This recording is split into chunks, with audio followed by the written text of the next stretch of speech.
దుబాయ్లో జరుగుతున్న ACC men's under nineteen Asia cup 2025లో భారత యువ క్రికెటర్లు అదరగొడుతున్నారు. ఆదివారం చిరకాల ప్రత్యర్థి పాకిస్తాన్తో జరిగిన ఉత్కంఠభరిత పోరులో టీమిండియా ఘన విజయం సాధించింది. ఈ మ్యాచ్లో భారత యువ బ్యాటర్ అరుణ్ జార్జ్ తన క్లాసీ బ్యాటింగ్తో అందరి దృష్టిని ఆకర్షించాడు. పాకిస్తాన్ బౌలర్లను ధీటుగా ఎదుర్కొంటూ జార్జ్ ఆడిన ఇన్నింగ్స్ భారత్ను కష్టాల నుంచి గట్టెక్కించింది. కేవలం 19 ఏళ్ల వయసులో అతను చూపిన క్రికెట్ నైపుణ్యం, షాట్ ఎంపిక క్రికెట్ విశ్లేషకులను సైతం మెప్పించింది. సెంచరీకి చేరువలో అవుట్ అయినప్పటికీ జార్జ్ పోరాట పటిమ భారత్ విజయంలో కీలక పాత్ర పోషించింది.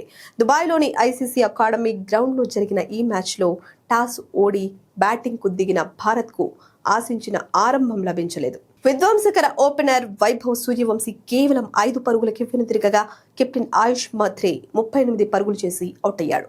ఈ దశలో క్రీజ్లోకి వచ్చిన అరుణ్ జార్జ్ బాధ్యతాయుతంగా ఆడాడు. పాకిస్తాన్ బౌలింగ్ అటాక్ చాలా కట్టుదిట్టంగా ఉన్నప్పటికీ జార్జ్ ఏమాత్రం తడబడలేదు. 88 బంతులను ఎదుర్కొన్న అతను 12 ఫోర్లు, ఒక సిక్సర్ సాయంతో 85 పరుగులు సాధించాడు. రెండో వికెట్కు ఆయుష్ మాత్రేతో కలిసి 49 పరుగులు జోడించిన జార్జ్ ఆ తర్వాత వికెట్లు పడుతున్నా సంయమనం కోల్పోలేదు. 5వ వికెట్కు అభిజ్ఞాన్ కుందుతో కలిసి మరో 60 పరుగుల కీలక భాగస్వామ్యాన్ని నెలకొల్పాడు. 113 పరుగులకే 4 వికెట్లు కోల్పోయి కష్టాల్లో ఉన్న భారత్ను గౌరవప్రదమైన స్కోర్ దిశగా నడిపించాడు. అరుణ్ జార్జ్ బ్యాటింగ్ శైలి ఇతర యువ క్రికెటర్ల కంటే భిన్నంగా ఉంది. వైభవ్ సూర్యవంశీ లేదా ఆయుష్ మాత్రే లాగా అతను భారీ షాట్ల కోసం తొందరపడలేదు. బంతిని బాదేయడం కాకుండా టైమింగ్ పైనే ఎక్కువగా ఆధారపడ్డాడు. అతని హై బ్యాట్ లిఫ్ట్, అద్భుతమైన ఫుట్ వర్క్, ఫీల్డర్ మధ్య గ్యాప్ ను వెతికి బౌండరీలు రాబట్టే తీరు ప్రేక్షకులను ఆకట్టుకుంది. ఈ క్లాసీ ఆట తీరును చూసిన నెటిజన్లు సోషల్ మీడియాలో అతన్ని team India star batter Sanju Samson తో పోల్చడం మొదలుపెట్టారు. రిస్క్ లేని షాట్లతో పరుగులు రాబట్టడం జార్జ్ ప్రత్యేకత.